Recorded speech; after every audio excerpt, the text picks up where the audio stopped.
Hi, we are picking up on Vav Amud Aleph, 6a Rosh Hashana. We are speaking in the sugya of Baal Ta'acheh. So the Mishnah told us in the beginning of the Masechta that Nisan is the new year for the festivals. So we said, what does it mean, the new year for the festivals? The new year meaning there's a cutoff. It demarks really a new beginning, a new cycle. So what does it mean for the festivals? We said, if someone vows to bring a sacrifice to the temple or various other mitzvot like tithings they have to give, or the produce has to be left in the field for the poor, or even charity, they have to bring it within a certain amount of time. Primarily we're talking about karbanot, sacrifices to the temple. People would only go really to the temple on the festivals, the foot festivals, when people would gather in Jerusalem. And therefore one opinion says you have three festivals and you have them in an order, meaning you have three festivals beginning with Pesach. So once you have a Pesach, Shavuot, and Sukkot in that order, and you fail to bring your karbanot, you fail to bring your sacrifices, or to bring and offer the gifts to the Kohen or to the poor people in that time frame, you've transgressed an Aveira called Baal Ta'acheh. And hence, Nisan, which is the festival of where Pesach falls, the month where Pesach falls, that's the new year. It's from then the calendars reset each and every year, and you have these three festivals in order to bring your sacrifices. Now last week, we did on Vav Amud Aleph, we explained that there's really two verses that teach us the same thing. We have a verse of Moses Vasecha Tishmor, that the utterances of your lips you shall guard. You shall do that which the Lord your God, that which you vow to do to the Lord your God, a gift, that which you spoke with your mouth. And the Gemara broke it down to tell me there's a positive commandment to bring your sacrifices that you've offered, there's a negative commandment based in have a obligation, have the a power to force people to do it. And then we talked about the various things one has to bring, whether it be the sacrifices, whether it be the Dorim and the Dovas, whether it be the volitional sacrifices or the gifts one wants to bring, or even charity. And then we said, why do I need this verse to tell me there's a positive commandment and a negative commandment, and based in can force you to do it? We have another pasuk telling us, we have other pasukim teaching us that very same thing. So why do we need a repetition? Why does the Torah need to tell us and teach us the same laws in two places? So we answered as follows. We answered that there's two scenarios that each of these verses is speaking to, or what each one is speaking to the other scenario.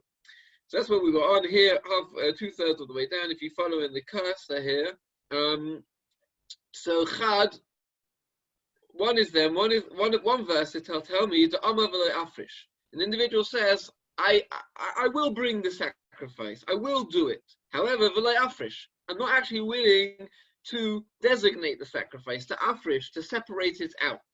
The Chad Afrish v'lo Akriv. The other individual and the other scenario where we need a verse is the individual says, okay, I'll designate the sacrifice. This cow, this sheep, this oxen is for the sacrifice. However, v'lo Akriv, I'm not willing to bring it to Jerusalem. I have no interest to bring it to Jerusalem. And in both cases, you're over in Baal Ta'acheh. In both cases, in both instances, the person then fails to actually offer up the sacrifice, to bring the sacrifice to the temple in Jerusalem and have it offered up.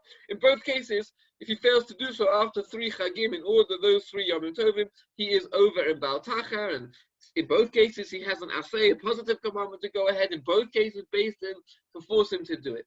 And what's the logical reasoning? What's the thinking behind these two scenarios? So we need both. The Gemara says, we need both instances. Why? Had we just learned, had we had one verse, that would have been applied to the scenario of the individual who says, Amar v'lo Afrish, I will bring it, I will do it, but I'm actually not going to go ahead and designate the sacrifice right now. So I might say, do you know why he's transgressed the prohibition of delaying his carbon? Do you know why? Based in can force him, because he said something, he's promised, he's put his word to it, but he's done no action. So he's failed to do anything. However, the other scenario, the individual who says, I'll separate out the carbon, but I'm not going to actually go ahead and bring it. I might say, do you know what? Such an individual is actually better off. maybe in that case he hasn't transgressed the avera of Baal Ta'acher. Why? Because once the person has already designated it for God, all right, he hasn't brought it for the temple, but it's already in God's domain. He'll bring it at some eventual time. It'll happen eventually. But he's done at least something. He's done, whatever he's done is already put it in, so to speak, thrown the ball into God's court. And therefore, he's no longer over on Baal Ta'acher. He's no longer failed to bring the carbon he needs to bring because he's done something. So that's one thinking, therefore I need both. I might have thought, had I only had the instance, one pasuk, I would have said, okay, that's the individual who promises but doesn't even do anything. But the individual who actually designates the carbon, designates the sacrifice, but doesn't go ahead and bring it, that actually isn't a problem. And we need the reverse scenario as well. Because had they only taught me this scenario, had we only had one verse, which would have been denoting the scenario of afrish v'lo akrif, I'm going to separate it out, but I'm not going to bring it. That's bad. Why? Because you've already got a carbon sitting there. You've got the sacrifice. It's that animal. You cannot change it now. That animal is holy. It's kodesh. It's designated for the Beis Hamikdash, for the temple sacrifices. Now you fail to bring it. That's bad. Now that's the scenario when the avera kicks in, when the Baal Ta'acher kicks in, because you have a carbon sitting there and you failed to bring it. Avol, Amar v'lo afrish. You might have thought, had the person just had the scenario of the person says, okay, I'm going to bring the carbon, but after he doesn't even go ahead and designate the sacrifice, designate the animal, I'll say he hasn't even activated anything. In that scenario, it's nothing. He just said something. He just said, I'm going to bring the carbon. And therefore, if he fails to bring the carbon, he's not failed to bring anything. He just hasn't, he hasn't followed up on his words, but it's not the same as he's designated a carbon and failed to bring it. And Kamash Malong, the Gemara tells me, even in that case, we need the pasuk to tell me, even if all you do is say, I'm going to bring this carbon, and you don't even go ahead and designate it, nonetheless, it's fallen upon you, you've already been obliged with this sacrifice or with these obligations to the temple, whether it be a donation to the temple, all these categories all the examples we spoke about. And even if you haven't actually gone ahead and designated a specific item, a specific money, a specific animal, nonetheless, if you therefore fail to bring it, you are still going to be over on Baal Ta'acher. The Gemara says, okay, that's where we got up to. Umi Motzisos Amar Amar v'lo afrish. Gemara is questioning this answer. This solution where we need two verses, two scenarios. He says but doesn't designate. He designates but doesn't bring. The Gemara says, I don't understand. How can you have a case, a case where he says, I'm going to bring the sacrifice, but he doesn't go ahead and designate it? Why? Because one of the things, one of the items, one of the carbonot, one of the sacrifices included in this list, included in this paradigm, is what's called a nadava, a gift sacrifice, a volitional sacrifice, a sacrifice that one gives of their own division. They want to give a donation to the temple, they want to give a gift to God. They're not obliged, not a sin offering, it's not a guilt offering, it's not a festive offering, it's a nadava. It's not even a shlom in which you bring as a thanksgiving offering. It's a nadava, a simple altruistic gift to the Beis Hamikdash. What's the problem? The Gemara is going to explain. Utanan, we've learned Ezehu neder. So we have a concept of a neder, a vow. That one vows to give a sacrifice to the temple. So what does that mean? Ha'omer harei alai olam. Someone who says, it's upon me to bring a burnt offering, meaning I've now obliged myself as the individual to bring an offering. He doesn't say what animal in his flock. He doesn't say what he's going to bring. He just says, I'm now obliged to bring a burnt offering. The ezel hu nadava. And the Gemara says, how does that contrast? How does that compare to a nadava, which is a gift offering? The Gemara says, ha'omer harei zu ola. Slight difference, but a fundamental difference. When it comes to a neder, a vow, the person says, it's on me. Harei alai ola. I'm going to bring the burnt offering. When it comes to a nedava, when it comes to a gift offering, what does he say? Harei zu ola. This animal is a ola. This animal is going to be a sacrifice. And the Gemara says, Uma be neder and nedava. So what is the practical ramification of this difference? Whether he obliges himself or he obliges himself to bring this specific animal. The Gemara answers, Neder meis onignav. So let's say when it comes to a vow, person makes a vow, I'm going to bring a sacrifice. Even if he has in mind an animal, even if he has only one animal that belongs to him, and the presumption is he's going to bring the thing that belongs to him, and then what happens? The animal drops dead, or the animal gets stolen, chayiv b'achar yuso. The obligation is still intact, because the obligation is your obligation. It's on the person, not on the item. And therefore, even if, for whatever reason, the animal you had in mind, or the animal you own, or your flock is no longer available to be brought, nonetheless, the obligation stays intact. However, when it comes to an adava, when it comes to a gift offering, where she says, it's this animal, I'm going to bring this animal, if it gets stolen, or it's died, well, that's it. This animal was the one he donated. This is the nadava. This animal's gone for reasons beyond his control. He's good, he's scot-free. He no longer has to bring the carbon. So what's the question? If we said one of the examples, one of the categories, one of the answer to why we need two verses is that there's a situation where one says he separates out the sacrifice, meaning he says, this is the sacrifice, but I'm not going to bring it to the temple. Well, that's a nadava. He says, this is going to be a nadava, this animal is going to be the gift offering, but he's not going to bring it to the temple.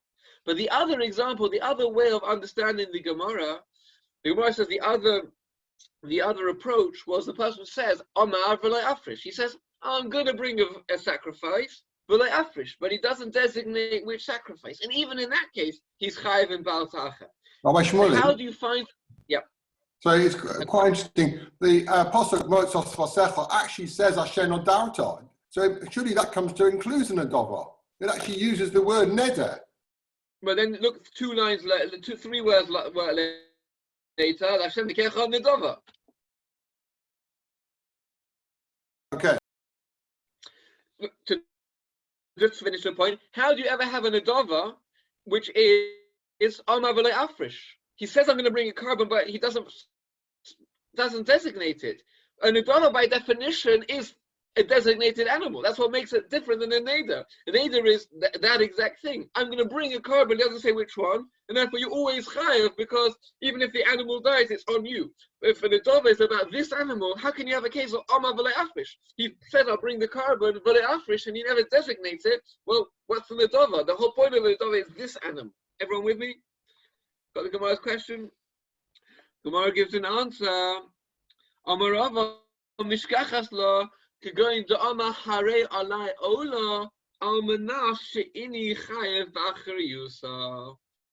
can have a situation where somebody says, behold, I'm obliging myself to bring a ola, to bring a bird offering, almanas, but the condition is that I am not obliged to bring something in its stead. So he sort of managed to get the in-between case.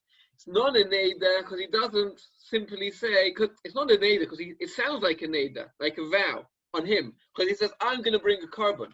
But with a neder, we said, it's chai b'achar yusa. With a neder, with a personal obligation, he continues to be obliged, even if the animal becomes lost, becomes stolen, it dies, he's obliged to bring something in its place.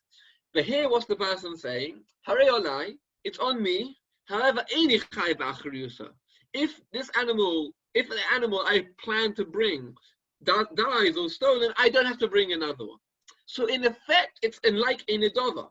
In effect, it's basically the same as someone said, this animal is the carbon, and if it dies, it's no longer chayv in the carbon because the animal's gone. Here he doesn't say this animal, because how else that wouldn't fit with the scenario we set up, i.e. Omar v'loi afrish, he says, but it doesn't designate. So here he's not designating an animal, he's saying in general I'm chayav, I'm going to bring a carbon, but he limits it to say I don't have to bring a replica, I don't have to bring something in its stead. And therefore it's not really a neder, and therefore it's much more similar to a nedava. Tosfos brings up the question. Yep. So I was just going to ask. I was just going to ask. Does that mean, therefore, the chayav b'achar yusa is not a a core element of what a neder is? Because I guess no, that is a core neder of a neder. That's why this is much more like a nedava. That's the exact answer. We've created a case where something is basically a nedava. It's basically a gift offering. But we could establish a scenario where you don't have to actually designate the animal. Because once you've designated the animal, that's not called Amar V'lo Afrish. That the person says he's going to bring a carbon, but he doesn't bother to go ahead and designate. No, I guess my question was more, often if you say something, it doesn't necessarily work if you're going right at the heart of the matter, if that makes sense. So sometimes we could equally say, that's fine that he said that, but we don't listen to the second half of what he says. We just assume he still is Chai B'Achoriosa. But are we saying that we can, in some way, separate it out? Is that's really what I was referring to? So you're really maybe asking Tosis this question. Look at the bottom of the page. I brought it up here, the last line. The individual says, I'm going to bring a carbon. This burnt offering is on me, but I'm not chayiv to bring a replacement. So maybe Ari was saying sometimes you have a scenario where a person basically stipulates something against what the rules that the Torah sets up for it. Meaning, if a neder already says, what's the words? What do we say? On me and ola, which is the wording of a neder, of a vow. Well, the rules of the vows is that you have to bring a replacement. It doesn't matter if the animal goes, dies, lost. You have to bring a. So how can you here set up a scenario where you'll say basically it sounds like you're making a neder, and then you're backtracking. You're sort of pushing away. You're stipulating against something that seems to be one of the rules in the Torah. So Tosfos says it's not called Masna Masha Kosova Torah. In this scenario, that's not called going against that which is going in the Torah. So the Ritva explains, because Ritva explains that, meaning when it comes to an Eidah, when it comes to a vow, you're right. Having to bring a replacement or having to bring the carbon, come what may, is not essential. It's not an essential element of the vow.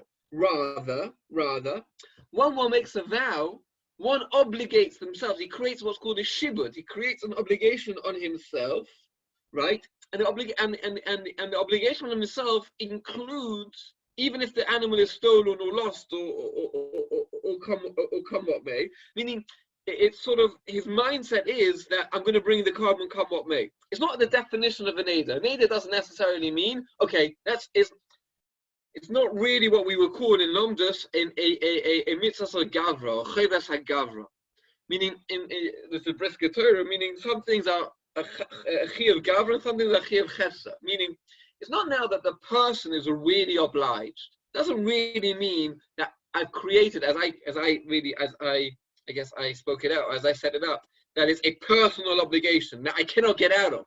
Meaning it's now on me, and until I bring a carbon, even if I have to go to the ends of the world, that's it. I have to bring a carbon. That's not how the Ritva understands it. The Ritva understands it. Well, Harei Olai means I'm going to bring a carbon, and it's not this specific carbon. I'm mishabed myself. I'm going to bring a carbon, and I'm going to have to bring it, even if it's not the animal I thought it would be. It'll be another animal. But it's not definitional to what a neder is, and therefore, if a person, when they make the neder, says, "No, I'm limiting it.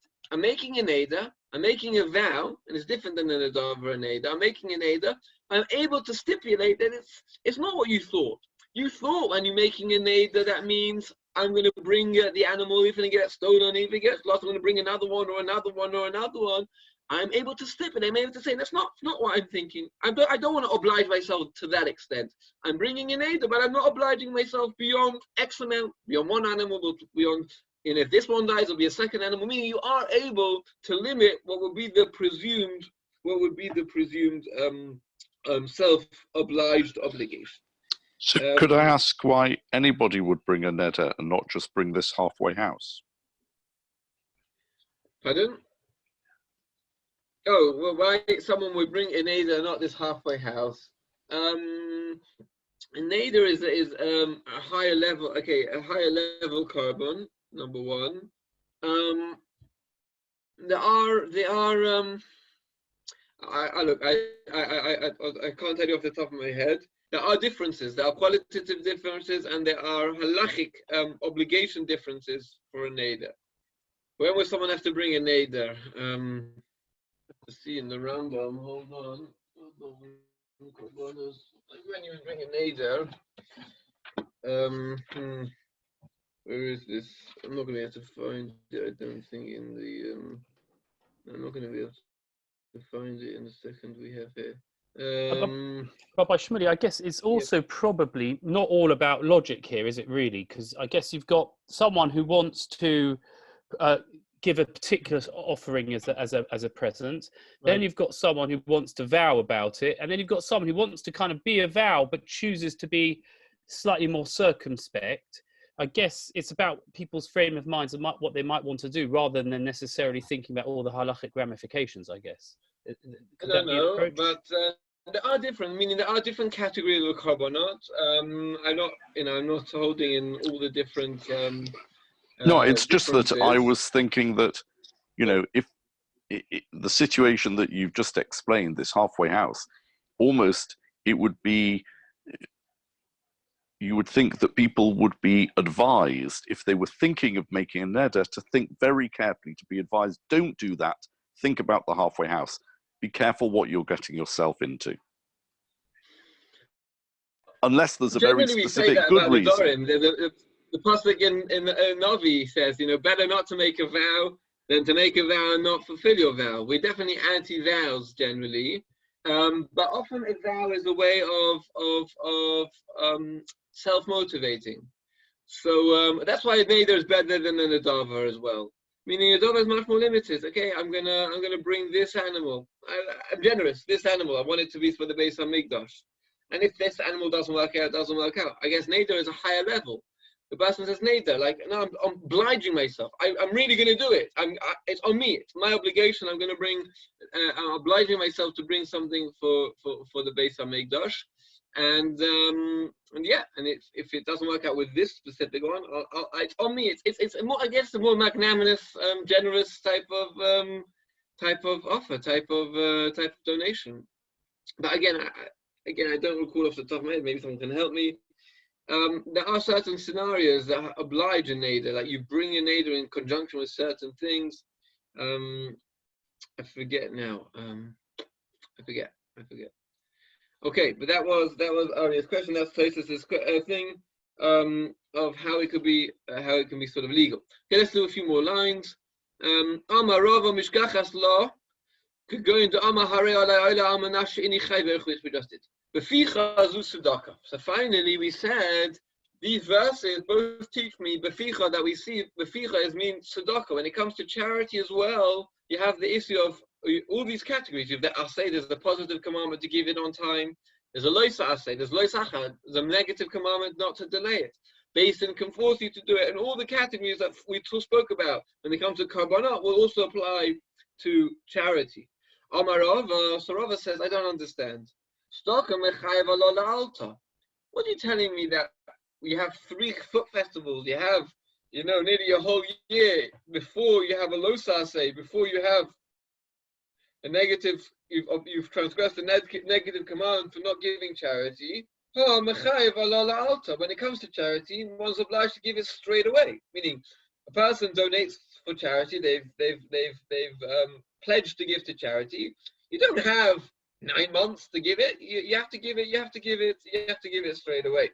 So my time at the Gemara says, why is it that when it comes to charity, one has to give it straight away? So because it's different than the sacrifices in the temple. When it comes to sacrifices in the temple, so here I am in my farm, in Akko, in Sfat, in Eilat, wherever it may be, and for whatever reason, I've done a sin, I've done a sin offering I need to bring, or whatever type of offering, all the categories of offering. But wait a minute, for this offering, the Torah is not going to be obliged me to go here and now up to Jerusalem and bring it. It gives me a festival, or at least or maximally 3 foot festivals before I've really messed up. When it comes to charity, the aniyim are here and there, are here right around you. You don't have to go to Jerusalem in order to bring your charity. There's poor people all around. Pshita. The Gemara said that's a very obvious answer, meaning obviously he has to bring charity straight away. So what's this whole discussion? So no, since charity is often included, as we see these verses, we extrapolate from the verses talking about karbanot, sacrifices, the word, we extrapolate the obligation of charity, of tzedakah. You might say, since it always comes, or at least here, it comes coupled and it comes wrapped up with the mitzvahs of karbanos, with the sacrifices, therefore I might have thought, it therefore shares the halachas of karbanos. Just as karbanot, you have 3 festivals to bring them. So too, when it comes to charity, you have 3 festivals to bring them. Kamash Malon, Gemara comes and teaches us. When it comes to sacrifices, God links it to the festivals, and therefore the time frame is dependent on the festivals passing. However, when it comes to poor people, when it comes to charity, well, poor people are there available all the time. Therefore, yes, it's included. It's included that there's a mitzvah's asa and a mitzvah's lois asa, meaning fundamentally it's linked that you have a mitzvah, a commandment to go ahead and do it within a time frame. And if you delay, you're over and about ta'achar, and Beis Din can force you, but it's not the same time frame as everything else. The time frame of the other things is 3 festivals. When it comes to tzedakah, the time frame is much shorter. It seems to be pretty much immediately. Yeah, who asked? Someone came in? Okay. So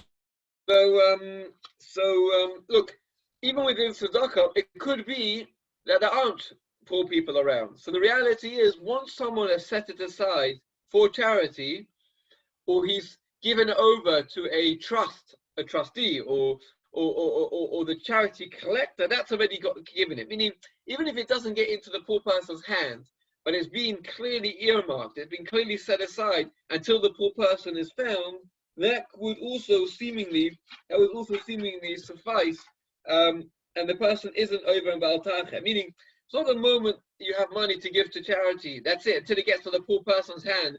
You're delaying. You're going to be over on delaying, transgressing on delaying giving the charity. It means that you have to properly channel the money. You have to set aside the money or give over the money to someone who is going to give it. He is going to give it over to poor people. On this, the Rashba and the Ritva ask a very interesting question. So, if we made this distinction on the time frame between charity, because it's readily available, the recipients of the charity are readily available, therefore the time frame is much shorter. It's not 3 festivals, but immediately, effectively. So what about those people living in Jerusalem? If you live in Yerushalayim, you don't have to, therefore the whole reasoning that, people only ascend to Jerusalem thrice a year on the festivals, and that's why we link the time frame for the Karbanot to the festivals. What about the residents of Jerusalem? Surely, maybe they should be chayiv and Baltacha straight away. Why should they be given 9 months? Why should they be given 3 festivals? If they have a carbon to bring, just up the road, around the corner. You live in Rechav, Ma'alot, whatever, you know the streets in the old city. Just go down to the temple and bring your carbon. So the Ritva answers that Ritva answers as follows. We don't make a distinction. We don't make a distinction between where you live. This is not a postcode lottery. Once a halacha is true, that in general, people only come to Yerushalayim, it's too much to expect them to be bringing their karbanot straight away. Just because someone happens to live in Yerushalayim, that doesn't now make it more stringent for them. Sometimes we don't change, they don't have a different time frame when it comes to the mitzvah and the avera of bringing the karbanot. That's more of a technical answer. The Rashba answers in a different way, and he answers that Ba'al Ta'acher,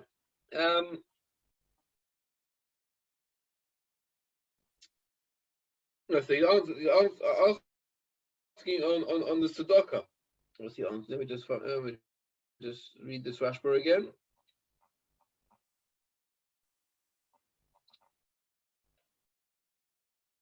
What's the question?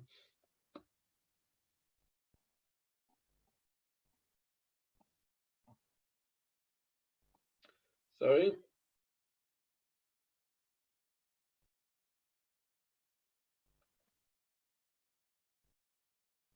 as Rava.